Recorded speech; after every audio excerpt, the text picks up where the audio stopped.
जय जोहार, नमस्कार। दैनिक छत्तीसगढ़ चैनल देख रहे हैं आप। छत्तीसगढ़ प्रदेश की करते हैं खबरों की शुरुआत। सर्वप्रथम आज की पहली बड़ी खबर के साथ। छत्तीसगढ़ के 5 जिलों में शनिवार को लगने वाली है देश की पहली मोहल्ला लोक अदालत। दरअसल राष्ट्रीय विधिक सेवा प्राधिकरण के निर्देश पर देश की पहली मोहल्ला लोक अदालत का आयोजन आज के दिन छत्तीसगढ़ के 5 जिलों में एक साथ होने वाला है। बिलासपुर, रायपुर, दुर्ग, जगदलपुर और अंबिकापुर संभागीय मुख्यालय में इसकी शुरुआत हो रही है। इसमें जनोपयोगी सुविधाओं से संबंधित मामलों की सुनवाई करी जाएगी। बिलासपुर में मिनीमाता बस्ती में मोहल्ला लोक अदालत का आयोजन होने वाला है। राष्ट्रीय विधिक सेवा प्राधिकरण का सूत्र वाक्य है, लोगों का घर पहुंचकर न्याय मिले। न्याय तुहर द्वार योजना के तहत बिलासपुर के साथ ही प्रदेश के 5 जिलों से इस अभियान की शुरुआत हो रही है। मोहल्ला लोक अदालत में जनोपयोगी सुविधाओं से संबंधित मामलों की सुनवाई होगी। आमतौर पर लोगों को बिजली, पानी, सड़क व सफाई को लेकर दिक्कतों का सामना करना पड़ता है। ऐसे में नगर निगम या नगर पालिका के अधिकारियों को फोन करके या फिर आवेदन देने के बाद भी समस्याओं का समाधान नहीं हो पाता, तो ऐसे में आप इसकी शिकायत कर सकते हैं।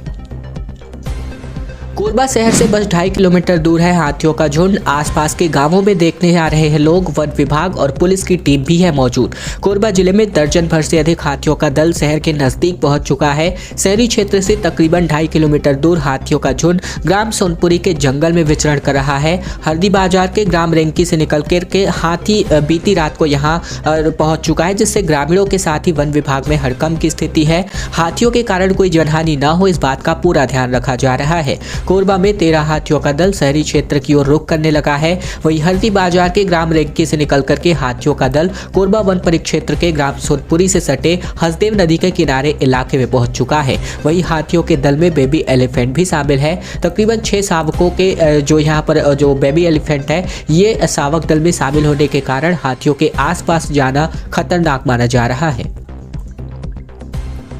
आरटीओ दफ्तर का घेराव करने जा रहे भाजयुमो कार्यकर्ताओं की पुलिस के साथ झूमाझटकी हो गई। बैरिकेडिंग तोड़ करके दाखिल हो गए भाजयुमो के कार्यकर्ता। दरअसल आरटीओ कार्यालय में व्याप्त भ्रष्टाचार, अनियमितता, घूसखोरी दूर करने सहित कुल 10 सूत्री मांगों को लेकर भारतीय जनता युवा मोर्चा बीती दोपहर सरगवा स्थित आरटीओ कार्यालय का घेराव करने पहुंचा। इससे पूर्व कार्यालय जाने से पहले रोके जाने पर कार्यकर्ताओं और पुलिस के बीच जमकर झूमाझटकी हो गई। पुलिस द्वारा रोके जाने से नाराज होकर युवा मोर्चा के कार्यकर्ताओं ने अंबिकापुर प्रतापपुर मार्ग पर बैठकर चक्का जाम कर दिया। पुष्प वाटिका के पास भाजयुमो के कार्यकर्ता एकत्रित होकर रैली के रूप में नारेबाजी करते हुए आरटीओ कार्यालय के सामने पहुंचे। यहां पहले से मौजूद पुलिस जवानों के साथ उनकी जमकर झूमाझटकी हो गई। इस पर चक्का जाम करके भाजयुमो पदाधिकारियों ने मुख्यमंत्री, विभागीय मंत्री, स्थानीय विधायकों तथा परिवहन अधिकारियों को जमकर कोसा। इसके बाद बैरिकेडिंग तोड़ते हुए आरटीओ कार्यालय पहुंचे और प्रशासनिक अधिकारियों को ज्ञापन सौंपा गया। भाजपा अध्यक्ष जेपी नड्डा का आज है छत्तीसगढ़ दौरा। बस्तर संभाग के समेत 4 कार्यक्रम में शामिल होंगे। दरअसल भाजपा के राष्ट्रीय अध्यक्ष जेपी नड्डा आज छत्तीसगढ़ आने वाले हैं। नड्डा बस्तर संभाग में 4 कार्यक्रम में शामिल होंगे। इस मिली जानकारी के मुताबिक दंतेवाड़ा में दंतेश्वरी माता के दर्शन करेंगे। जगदलपुर में ही मल्टी स्पेशलिटी हॉस्पिटल का निरीक्षण करेंगे। इसके अलावा जगदलपुर में बस्तर लोकसभा के पदाधिकारियों की बैठक लेंगे और जगदलपुर में एक आम सभा को भी संबोधित करने वाले हैं। इस प्रकार का रूट चार्ट जेपी नड्डा का तैयार हुआ है और आज के दिन ये रूट चार्ट फॉलो किया जाएगा। आंगनबाड़ी कार्यकर्ताओं का अनोखा प्रदर्शन सामने आ रहा है। नियमितीकरण समेत कई मांगों को लेकर धरना प्रदर्शन हो रहा है लगातार और गाना गा करके इनका विरोध प्रदर्शन किया जा रहा है। दरअसल आंगनबाड़ी कार्यकर्ता एवं सहायिका संघ हड़ताल पर हैं और इन दोनों प्रमुख कर्मचारियों के हड़ताल पर जाने की वजह से आंगनबाड़ी कार्यकर्ताओं के समय इन हड़ताल पर जाने की व्यवस्थाएं जो है आंगनबाड़ियों की ठप पड़ गई हैं। यहाँ पर आंगनबाड़ियों में ताला लटका हुआ है। इसके अलावा बच्चे भी आंगनबाड़ी नहीं जा पा रहे हैं, वह घर में ही अपना समय व्यतीत कर रहे हैं। ऐसे में अपनी मांगों को लेकर आंगनबाड़ी कार्यकर्ता एवं सहायिकाओं ने अनोखा संगीत बजाकर अनोखा प्रदर्शन किया। आंगनबाड़ी कार्यकर्ता और सहायिका संघ अनिश्चित हड़ताल पर हैं और ऐसे में नियमितीकरण की मांग कर रहे हैं। इसके साथ ही सेवानिवृत्त होने पर पेंशन या फिर कार्यकर्ता को 5 लाख रुपए एवं सहायिका को 3 लाख रुपए एक साथ दिए जाने की मांग इनके द्वारा की जा रही है। अचानक धू धू करके जल उठी स्कूल की बस। सवार थे इसमें बच्चे, सभी ने कूद करके बचाई अपनी जान। स्कूल बैग के साथ कॉपी किताब भी हो गए जलकर खाक। दरअसल ये जो घटना है ये छत्तीसगढ़ के कोरबा जिले का है, जहां पर जैन पब्लिक स्कूल के स्कूली बस में भीषण आग लग गई। बस देखते ही देखते धू धू कर जलने लगी और आग लगने के बाद इलाके ने हड़कंप मच गया। इसके अलावा राहगीरों की लंबी भीड़ भी लग गई। इस हादसे के वक्त बस में बच्चे सवार थे, वहीं हादसे में स्कूल बैग के साथ कॉपी और किताब भी जलकर खाक हो गए। आनंद फानन में सभी बच्चों को सुरक्षित बस से उतार लिया गया, जिससे किसी प्रकार की जनहानि तो नहीं हुई है। उल्लेखनीय है कि गोढ़ी स्थित जैन पब्लिक स्कूल से बच्चों को लेकर बस छुरी कटघोरा छोड़ने जा रही थी और इसी दौरान छुरी मार पर वाहन में आग लग गई। आनंद फानन में सभी बच्चों को नीचे उतार करके इनकी जान बचाई गई। बता दें कि छत्तीसगढ़ में इस प्रकार यानी कि वाहनों में आग लगने की घटनाएं आजकल बढ़ती जा रही हैं। धर्मांतरण के खिलाफ लड़ाई को लेकर के नियम बनाने को लेकर के यहाँ पर हड़ताल किया गया सर्व हिंदू समाज की ओर से।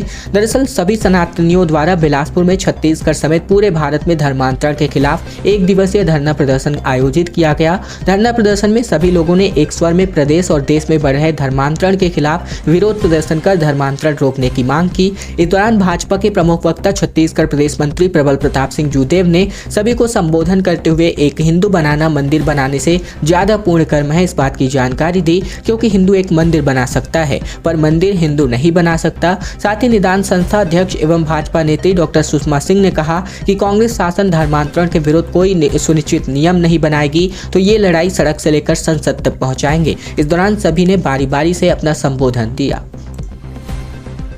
शिक्षा नीति 2020 को लेकर खबर, क्योंकि छत्तीसगढ़ में तीसरी तक के 40% ऐसे बच्चे हैं जिनको ढंग से पढ़ना लिखना नहीं आता। 4000 बालवाड़ियां इसी सेशन से आयोजित होंगी और 46 हफ्ते तक मास्टर कोर्स पढ़ाए जाएंगे। छत्तीसगढ़ में शिक्षा सत्र 2023-24 यानी कि इसी साल से स्कूलों में नई शिक्षा नीति यानी NEP के तहत पढ़ाई शुरू होने जा रही है। पहला बड़ा बदलाव प्राइमरी स्तर पर है। वजह यह है कि केंद्रीय मानव संसाधन मंत्रालय ने 2021 में तीसरी, 5वीं, 8वीं और 10वीं के बच्चों के बीच सर्वे कराया था। इसमें भाषा, गणित, अंग्रेजी और पर्यावरण के राज्य के अंक राष्ट्रीय औसत से कम थे और छत्तीसगढ़ का स्थान देश में 34वां था। रिपोर्ट में ये बात सामने आई थी कि तीसरी तक के बच्चे 40% बच्चे पढ़ना लिखना नहीं जानते। इसी कमी को दूर करने के लिए शिक्षा विभाग अब प्रदेश में 4000 नई बालवाड़ियां खोलने जा रही हैं। पिछले साल 5173 बालवाड़ियां खोली जा चुकी हैं और इसी सत्र से खास बात यह है कि बालवाड़ियों के लिए 46 हफ्ते का एक नया मास्टर सिलेबस बनाया गया है। कांकेर हादसे में एकमात्र जो गौतम बचा है वो अभी वेंटिलेटर पर है। स्कूली बच्चों से भरे ऑटो को जो है ट्रक ने टक्कर मार दी थी, जिसमें 7 छात्रों की मौत हो गई थी। घटना बीते दिन के कांकेर का है, जहां कोरर में हुए भीषण सड़क हादसे में घायल स्कूली छात्र को गुरुवार देर रात रायपुर लाया गया। 8 साल के गौतम कुमार मंडावी को अंबेडकर अस्पताल में एडमिट किया गया है। इस सड़क हादसे में 7 बच्चों की जान चली गई है। वहीं एक बच्चा गौतम और ऑटो का ड्राइवर भावेश पोया गंभीर रूप से घायल है, जिसका इलाज किया जा रहा है। पुलिस ने आरोपी ट्रक ड्राइवर दीपक साहू को गिरफ्तार भी कर लिया है। इधर घायल बच्चे का इलाज कर रहे डॉक्टरों के मुताबिक गौतम का इलाज कैजुअल्टी विभाग में करने के बाद उसे वेंटिलेटर पर रखा गया है। इसका इलाज क्रिटिकल केयर यूनिट यानी कि CCU में किया जा रहा है। 4 डॉक्टरों की टीम बच्चे की सेहत पर नजर रखाए हुई है। खबर है छत्तीसगढ़ में आने वाले हैं डांसर यहाँ पर भावेश, क्योंकि अब जो है जगदलपुर में मशहूर डांसर धर्मेश आएंगे। डांस कंपटीशन के ग्रैंड फिनाले में जज के रूप में ये अपना हिस्सा लेने वाले हैं। इसके अलावा छत्तीसगढ़ के जगदलपुर में बी डांस बार की तरफ से आयोजित डांस कंपटीशन में अपना जो है यहाँ पर सम्मेलन में हिस्सा लेंगे। आज के दिन ग्रैंड फिनाले है और 3 कैटेगरी में हो रहे इस आयोजन में इंडिया के मशहूर डांसर और कोरियोग्राफर धर्मेश जज रहेंगे। धर्मेश ने अपने सोशल मीडिया अकाउंट पर वीडियो डाल करके फैंस को जानकारी दी है। बीती शाम को तकरीबन 6 बजे शहर के जमाल मिल्क में इवेंट शुरू हो जाएगा। ऐसे में बात करें तो इवेंट के क्रू मेंबर्स के मुताबिक सोलो जूनियर, सोलो सीनियर और ग्रुप, इन तीनों कैटेगरी में डांस कंपटीशन का आयोजन हो रहा है। सीनियर विजेता को 25-25 हज़ार रुपये फर्स्ट प्राइज दिया जाएगा, तो वही ग्रुप डांस विजेता को 50 हज़ार रुपये और हर कैटेगरी में तकरीबन 10-10 लोग फाइनल में पहुंचे हैं। रायपुर के यूथ को 1 करोड़ रुपए की धनराशि मिली शार्क टैंक इंडिया के माध्यम से। शार्क टैंक इंडिया शो में बोर्ड के मालिक अमन गुप्ता को इनका आइडिया पसंद आया। स्टार्टअप को इनको मदद दी गई है। दरअसल भारत के यंग बिजनेस माइंड प्रोत्साहित करने के लिए तैयार किए गए रियलिटी शो में रायपुर के यूथ का पहुंचा हुआ। ऐसे में इनका दमखम देख करके और बिजनेस आइडिया को सुनकर शार्क्स को खुद को रोक न सके और इन्हें फंड देने के लिए राजी हो गए। एंटरटेनमेंट गैजेट्स बनाने वाली भारत की मशहूर कंपनी बोर्ड के मालिक अमन गुप्ता ने रायपुर के इन युवाओं को 1 करोड़ रुपए दिए हैं। रायपुर से शो में हिस्सा लेने के लिए पहुंचे द डायनेमिक स्पाइस ब्रदर्स और भारतीय मसाला उद्योग में एक नई company zone of fresh food के फाउंडर्स को ये रकम मिली है। शार्क टैंक इंडिया सीजन 2 के 28वें एपिसोड में इन यंग बिजनेसमैन ने फंड हासिल किया है। प्रधानमंत्री सीना ठोक कर बोलते हैं, लेकिन अडानी के संबंध में क्यों चुप हैं? मुख्यमंत्री ने इस बात की यहां पर सवाल किए। मुख्यमंत्री बोले कि 70+ के बावजूद दमखम पर देश में जो सुनना चाहते हैं वो नहीं बोलते। दरअसल छत्तीसगढ़ के मुख्यमंत्री भूपेश बघेल ने उद्योगपति गौतम अडानी के मामले पर देश के प्रधानमंत्री नरेंद्र मोदी पर सवाल उठाए हैं। भेंट मुलाकात कार्यक्रम में मैनपाट जाने से ठीक पहले रायपुर में मीडिया से चर्चा करते हुए उन्होंने कहा कि राज्यसभा में हमारे 70+ उम्र के प्रधानमंत्री ने सीना ठोक कर बात की, मगर जो बात कहनी थी उस पर कोई चर्चा नहीं किया। मीडिया से चर्चा करते हुए मुख्यमंत्री बघेल ने कहा कि देश को जो सुनना है, जो सुनना चाहते हैं उस पर प्रधानमंत्री बात तक नहीं करते। अडानी के बारे में एक शब्द उन्होंने नहीं कहा। LIC के पैसे डूब रहे हैं, SBI के पैसे भी फंसे हुए हैं, इसके बारे में प्रधानमंत्री एक शब्द नहीं कहे।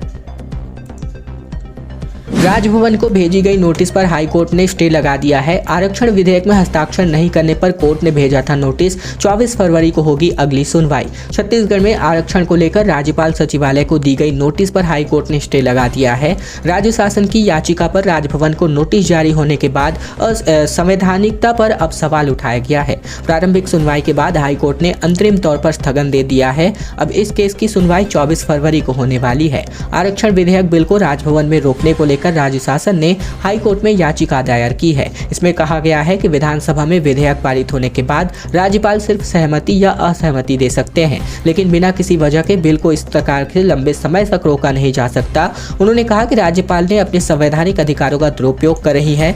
राज्य शासन की इस याचिका पर बीते दिनों पूर्व केंद्रीय मंत्री और सुप्रीम कोर्ट के सीनियर एडवोकेट कपिल सिब्बल पैरवी करने पहुंचे थे। छत्तीसगढ़ में एक बार फिर से झीरम कांड का मुद्दा उठा है। अरुण साहब बोले कि भूपेश बघेल ने कहा था सबूत जेब में लेकर घूम रहा हूं, तो अब दे। दरअसल खबर है कि यहां पर छत्तीसगढ़ में झीरम मामले को लेकर एक बार फिर से सियासत शुरू हो चुकी है।